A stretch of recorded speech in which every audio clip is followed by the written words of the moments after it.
nüfus doğruluq uçurlarını az bir qism qarindoshlarimiz xabardor bo'ldi. Ko'p qarindoshlarimiz xabar topmagan bo'lish mumkin. Yana men bu so'zimda yana bir qatim shu xalqaro qonun va Birlashgan Davlatlar Tashkilotininki ehtinamizga qo'shimcha qilib millatimizning nüfus haqida yana bu so'zni qaytadan tashlab o'tishni muvaffaq ko'rdim. Bu 1996 yılı Tumuz issiq mezgili bizni idardan 3 günlük xizmat xulosi deb Urumchidagi Nansanga sayohatga chiqdi. Ataqli xizmat xulosasi, ammo bir sayohatda u uyga chiqsaq, u butun shu qonun sistemasi ishlaydiganlar yig'ilib ketibdi. Jansayevanning, Ufayevanning, Go'anjini odamlari yig'ilib ketibdi. Acaba uslam chiqibsizlar deyishib ketdik. Vaqt shuni to'g'ri kelibdi. Shu o'yindik, kuldik, u so'rin kirdik, bu so'rin kirdik. Oxirgi 3-kuni, ya'ni bizning muavin bilim boshlig'imiz men seni bir so'ringa cho'ngroq majang o'ynaydigan bir so'ringa boshlab kira, yangicha qaraq pul savaldingmi degan teshinglar, jiq savaldim, bo'ldi kirayli degan bo'ldim. Şunun bilan biz meni bir so'rin boshlab kirdi. U so'ringa kirsak, u shu yo'g'im bir jo'zuv aka shundoq katta bezatlangan so'rinkan u. Bu jo'zimda peqiraydigan u jo'zning bu 30-40 tak odam bor bu jo'zimda cho'rdab o'ltagan farzimcha. Jo'zning ustiga har xil rangarang sayla, ichimliklar, to'shaq qo'yilibdi. Şunu biz uçakta yaş boğaşqa o jo'zni o'rin tegmaydi-da bizga. Shuning bilan keyinda ilqi o'rindiqni tatib o ikkimiz o'ltagan bo'ldik.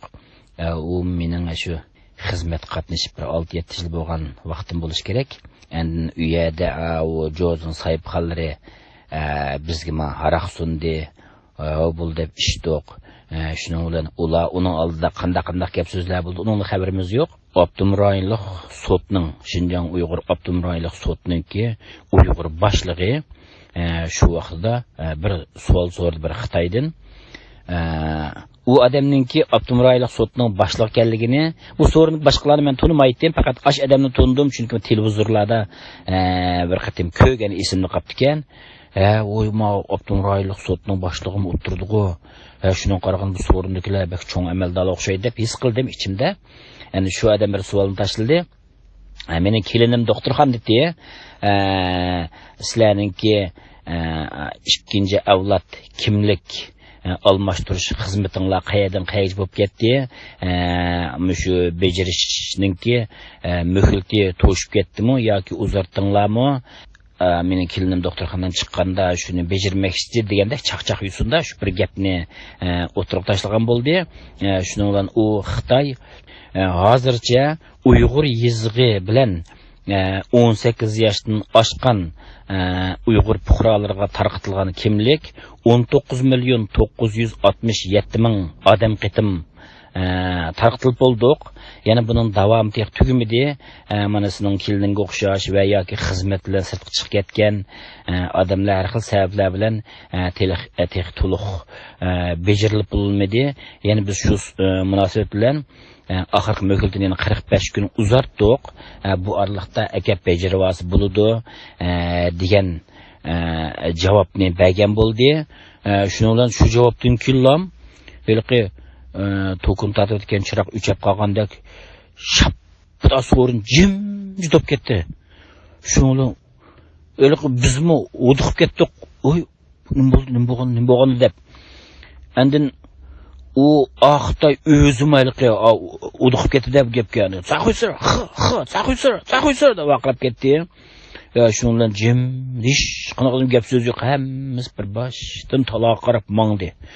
Endi biz mutaloq qarab mangdiq, chiqib ketdik. Bu ish tamom mishadi tugdi. Shuni orada 2 oydak o'tgandan keyin endi mening idoramning birinchi qo'l boshlig'i menga telefon qilibdi, sen nada deb. Shuning bilan men ishxonda desem sen bir yer chiqib ketmay tur, bir tekshirish guruhining odamlari sendan so'raydigan savol bor ekan dedi.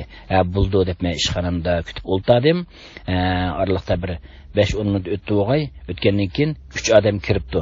Bir odam ishxonamga kirib, lam o'sha aparatlarning putlarini bekitib, kameraning yuzini menga qaratib tayyorlik qildi. Ya'ni ikki odam o'ylab sumkalardan qog'oz qalamlarni ilib, unalg'ularni ilib, jo'zamning ustiga qo'yib savol so'rashga boshladi. Shuning bilan men o'diqib ketdim, meni bir survesib ketdim, qo'qab ketdim. Men bu sizlar nimada men bizlar jiddiylik qildim. Men sizlardan so'rasam bo'lamdi. Sizlar nimada meningdan sizlar nima savol so'ramoqchi, mendan nima xatolik o'tildi degan savollarni so'ragan bo'ldim. Andın ular endi men xizmatga nishqisini ko'rsatib, biz Jongyangning tekshirish guruhidan keldik, ya'ni markaziy hukumatning tekshirish guruhining odami. Ba'zi so'roqlar bor, sendan so'raydigan degan shuning bilan ondan tüxim qo'qib ketdimdan o'xsam va jiddilashma, amdi so'roq emas, suhbat. Sen mümkün qadar bizga rostga qilib hamkorlashib berishingni umid qilamiz dedi. Buludu so'ranglar desam, endi ular so'rni bir-birlab boshladi. Sen qachon qaysi so'ringa kirding? Kimlar bilan kirding? U so'rinda kimlar bor ekan? Kim qanday savol so'rdi? Kim qanday javob berdi? Sen bu so'rinda anglagan gap so'zlarni kimlarga deding? Uyanglarga dedingmi? Talatuzı kimlarga deding? Sen rost gap qil. Agar rost gap qilmasang, sening yolg'on gap qilganliging isbotlansa, sen cho'ng qonuniy javobgarlik tortilsa, buning mas'uliyati bak og'ir. Shunga sen rost gap qilib bizlar hamkorlash degandek savollarni so'rdi. Bu so'roq 2 kun davomlashdi. 2 kun meni uyga ketkizmadi. Tamoqni sirtdan akirgizdi. Ulam şu ishxonda şu tamoq yedi, birisi chiqib ketib, birisi kirib degandek so'roq qildi. Sizlarmish oramizdan qonun sistemasi ishlab baqqan odamlar bo'lsa, so'roq qilishning taktik usullarini bilishinglar mumkin. Birisini so'roq qilsa, u gapining rost yoki yolg'onligini isbotlash uchun shu birdam osh qo'yib, birdam uyqusiz qo'yib, birdam to'ngiltib, birdam isitib degandek shunday garang holat keltirib qo'yib, shu o'xshash savolni so'raversa, men oldingi savolda nima deb javob bergandiman, tuniga nima degandiman, bugun nima deyman deb odamda bir qaymoqish bo'ldi. Odamning psixologiyasida bir qaymoqish, o'diqish, o'zgarish bo'ldi, jiddiylashish bo'ldi. Shunga meni shu taktika bo'yicha kecha kunduz so'roq qilgan bo'ldi. Chunki bunday ishlar bizning beshimizni o'tgan bo'lg'ashqa, biz mushu xizmatni qilayotgan bo'lg'ashqa, bularning usulida men ayon. Shunga men gapimdan ozmay men kirgan so'rnim jiq o kuni nurg'un so'rlarga kirdik, ularni bizdan so'rgan taklif qildik, biz ularning so'riniga kirdik degandek 3 kun jarayonida kirgan so'rimiz bakjiq, hamma so'rni haraq ichildi. Men o kuni g'irqmas, men u so'rlar kulki chaqchaqlar, yumorlar aytildi. Sen qaysi savolni so'ramoqchi, mendan u ism yo'q, kim nim dedi, nim javob berdi, u gap faqat ism yo'q, men g'irqmas debli shu gapimda kecha kunduzda muqimlam turdim. Oxirida bo'ladi, anda bo'lsa biz yana tekshiraymiz sening bu so'zingninki yolg'onga qilganliging isbotlansa, seni biz yana qonun javobgarlik tortamiz degan bo'ldi. Bo'ldi deb tamom tugadi u ish. Tugagandan keyin endi ertasi men endi shu so'rinda bor, shu qonun sistemasi ishlaydigan bizning shu dilo jarayonida o'zaro aloqalashib yuz ko'rishib qolgan Allohga telefon qilsam, ulam qo'qib ketdi. O'ysini so'roq qildimi dedi. Meni so'roq qilsa, u bizdan so'roq qildi. Sen isingni bordi, elqi Sanspirni 19.967.000 Uyg'ur yezib tarqatilgan kimlik degan Sanspirlar ismini bor dedi. Ismida bor.